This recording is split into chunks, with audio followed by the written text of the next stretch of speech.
Parameters of the meeting. The only constraints I saw in the meeting was basically at the closing, could be closing remarks that would be constrained to 3 minutes apiece. Presentation and introductions, we'll do introductions. And then the Brook Run Dog Park Association will do the presentation. After that is completed, there'll be, Q&A. And then you all will be able to present your side along with Q&A. And does that sound right, John? Yes, correct. Okay. So I'll start out with an introduction. My name is Hayward Westcott. I've met a lot of you the last time we were here. I'm Vice President of the DHA. Why don't we go counterclockwise? All right. I'm Lane Sweezy, President of the Brook Run Dog Park Association. My name is Frank Lockridge. I'm a resident of Lakeview Oaks Homeowners Association, of Lakeview Oaks Subdivision. I'm the incoming president of the Homeowners Association. I would like to ask you, Hayward, you mentioned 3 minutes, and is that 3 minutes total for the Brook, for the dog park people, and 3 minutes for us, or? That was at the very end of the meeting. At the very end. The closing comments is really what we were... At the closing comments, okay. That was our Yeah. thoughts. That was the thoughts. Just Okay. kind of wrap it up because one can go on. Basically, Yeah. the layout of the meeting was to let the dog park give their presentation of what they would hope to run the park, and there are conversations that they've had with both the neighborhood and the Friends of Brook Run, who have had interest in the area previously to me. So it was a matter of working out any questions that the community in general may have with the operation of the dog park in the current location. After their presentation, it was because they've been in conversation with you, the dog park asked that you be in the room, so you've been invited. They were really just had to give me their presentation, and I would bring that to City Council, but I'm happy to hear what yourself and your association or the Friends of Brook Run have to say about the conversations that have taken place between yourselves and the Dog Park Association. Okay.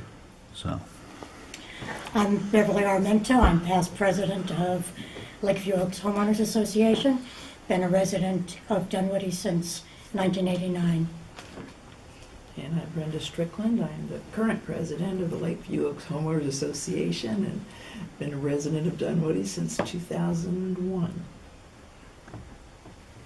I'm Ken Ashurst. I've been a resident of Dunwoody, Kingsley since 1990. Moved here from Hawaii. I'm a retired U.S. Army Corps of Engineer officer, and I've been frequenting the dog park for the last year and a half, and I'm a proud member of the Brook Run Dog Park Association board member. very nice. Aaron Weinstein. I am a Dunwoody attorney. I've been in Dunwoody since 1999, and I'm a serial dog park user. My name is John Hennigan. I have the pleasure of serving on the Dunwoody City Council, and thank you everybody for showing up today. My idea was to get everybody at the table to look at various options regarding the dog park, possible allowing the dog park to stay where they are, where they're currently located, and the issues that that may bring about, as well as possible solutions that could be brought to the table.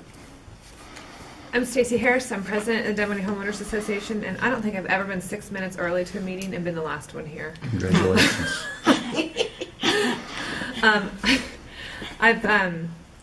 Let's see, when did I move here? I guess I moved to Dunwoody in 2004, but having been a military brat, this is the longest I've ever lived in one house. And I have a 13-week-old Basenji puppy, so if there's any suggestions on crate training, I'm all ears. Well, I want to thank everybody for coming here. We obviously had one meeting before, which I thought was good. I'm glad the DHA is involved trying to bring this together. John, I appreciate you trying to put this together, because I think it's good that we try to find some common ground in any type of situation we are in a city issue. With that said, I'm going to pass it on to you, Lane, to do your presentation. I'm going to pass it on over to Ken. Okay, great. All right. And let me just state that the meeting is being recorded. I attempted to record it via two methods, both via computer and camera. The computer, I guess, needs internet access and all the rest for it to actually operate, so therefore I'm only recording via one form of media right now. Just Okay. FYI, hopefully it works for a little while. Yeah, we don't have Wi-Fi here. All right, go ahead, sir. Okay.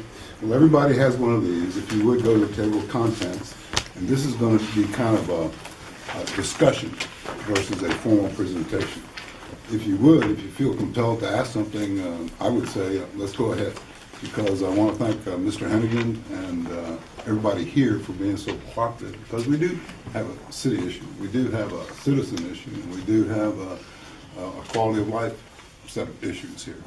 And I think it's great having first met you a long time ago and some of the other people here. I realize there's a great spirit of cooperation, and there's a lot of things we can do better. Having dug through some of the history of this, I kind of shook my head at, well, how did this happen? How did this happen? And how did this happen? And I come from a background of a military background, having been on bases that were 10, 15, 30 times the size of the dog park. And we had dog parks, we had Burger Kings, we had motor pools, and we had all kinds of things. And bringing all the owners, users, tenants, agencies together was always quite a challenge. And I see something similar here, only on a lesser scale.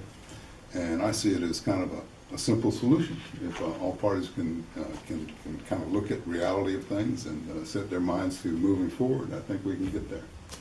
So the table of contents was showing the redesign of the dog park. And then we're going to talk about remediation recommendations and then results of meetings that we've had with some of the agencies here or agents here. And then participation by BR, DPA. And that participation bullet there is how we're going to propose and discuss a whole bunch of things that we want to do or would like to do or propose to do or must do, etc. And they're not listed necessarily in priority. There's more or less a logic to them. As we go through that and this, we're going to refer to a couple of these diagrams. And so if we will, let's kind of go to this diagram here. And we're going to look at this diagram because, just to get you oriented, this is a multi-use trail. And there are about 15 homes on Lake Oaks, which kind of make an arc like this. And this is done to scale. That's west, that's south, that's north. And right now we're showing the scale of our dog park, and we're kind of looking at buffer zones, and we're proposing buffer zones. And let's put some order of magnitude and quantify these buffer zones, because there have been issues of noise and issues of site pollution, noise pollution, etc.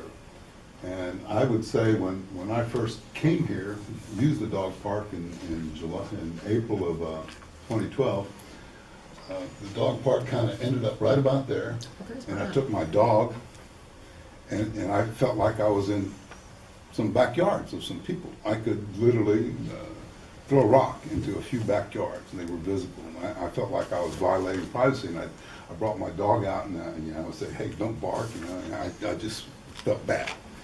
But that has since been moved. The trail has gone in. We all know about the trail. We all know the issues of the trail, and so we've, let's say, conceded or brought back our fence line to this current fence line, which is shown right here. And what we're proposing in this is we want to plant. Hello, Brent. Hey guys, sorry I'm a few minutes late. We just started. We just got oriented to this diagram, and everybody introduced themselves, and I think everybody knows you. Yeah. Well, for the record, Brent, do you want to introduce yourself? Yeah, Brook Walker, the Parks Manager for the City of Dunwoody. Gosh, it's nice to meet you. Yeah, you too. Thank you for being here.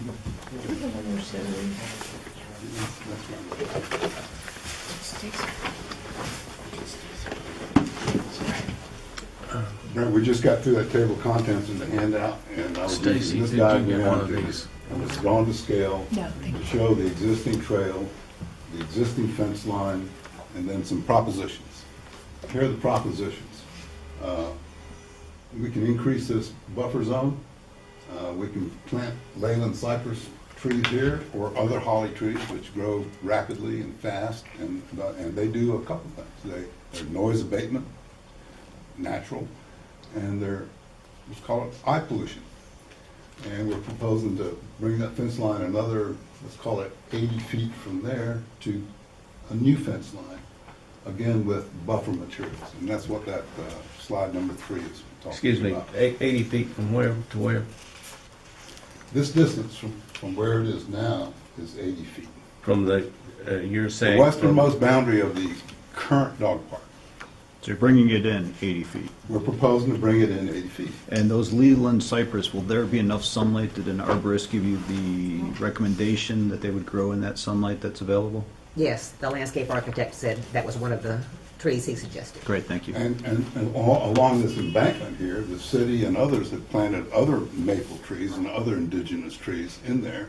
And there are currently a lot of specimen trees, white oak and gum trees, growing in here. Ken, with the proposed to pull the fence line back, what would the distance be from the neighborhood to what this proposed fence line would be?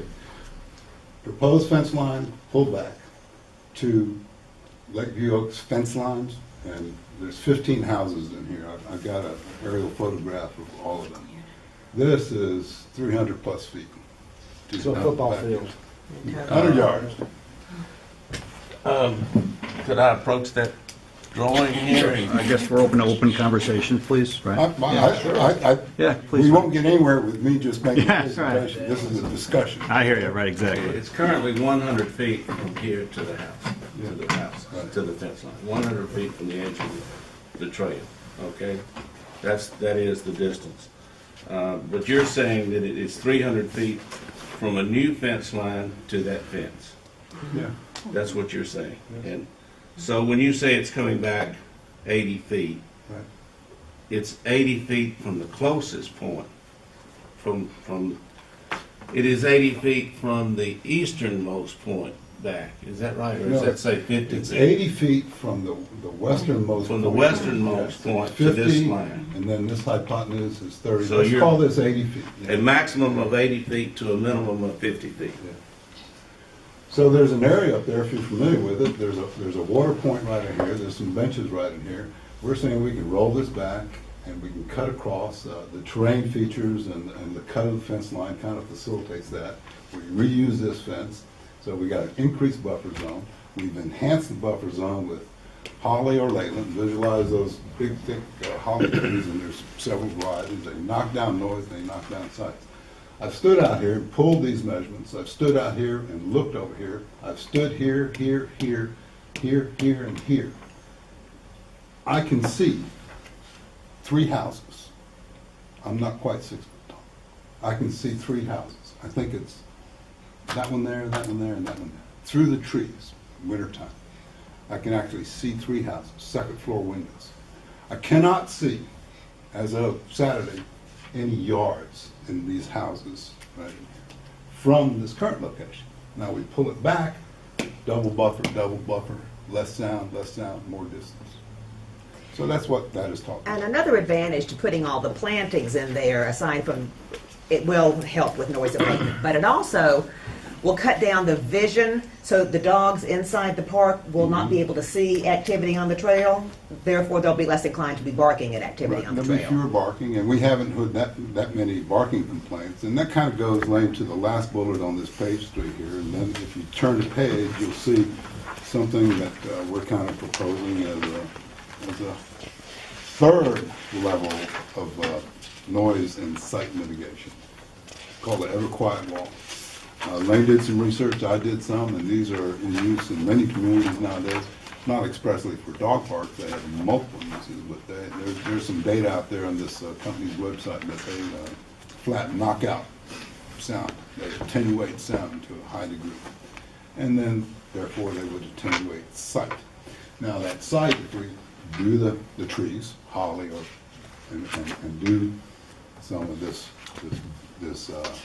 what's it called, Ever Quiet Wall, then any dogs that might start looking out here at people walking, and you can see people walking, and some dogs get curious and they might do a little bit of alert, they wouldn't see these people walking using the trail. So the dog park users per se, with this scheme, would have virtually no sight and very, very, very little sound affecting Lakeview Oaks, these 14 houses of the total of how many in your?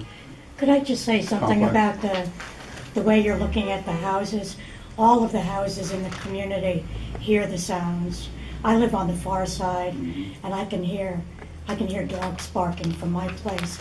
So I just want to get you to think about the entire community, not just those homes that are on the border. Okay, and you're right, Beverly. I went to the site business first, and I want to make the point about you can see 3 and you won't see any. On the noise, when they play the Star Spangled Banner over there at the Veterans Memorial, you can hear it over there at Peeler. You can hear it in Kingsley, you can hear it in that church, and you can hear it in your neighborhood. So the dog barking is something, yeah, we got to work on that, and we're going to have some signage that's going to kind of discipline our people to, you know, cease and desist on their dogs, and bad dogs get banished or something like that. So that's going to be something we have to work on. Any more questions on diagram 1? Where does the Everquiet wall go? It would go, it's kind of woven into the fence, and as a proposal, we could take it into this new fence line and just weave it in here. It's a little expensive, and Brent may be kind of raising my eyebrow at the cost per, 10 feet, but it could be installed in other fence lines of the dog park. You see from the diagram here, it's kind of woven into what you might call a chain link fence.